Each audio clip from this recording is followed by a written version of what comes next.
I see this in two parts, separate parts: data and the domain knowledge. Data is something that the enterprise is acquiring, whether it's say from a machine or from their customers from different sources. And the domain expertise is really the gold that they have, the core expertise. And from a enterprise perspective, I believe the if they're looking into investing and getting in this direction, even though it's too early, but kind of look at from data side of it first. Are you collecting the right data? And sometimes I even face enterprises who don't even know what they're collecting, and they never had any purpose for it, so they're putting in the closet. So why don't you kind of go back and look at all the data sources that you're collecting?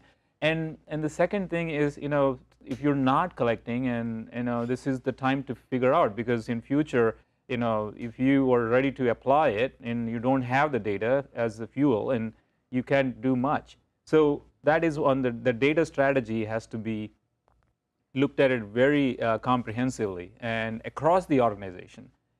The second part is on the domain knowledge.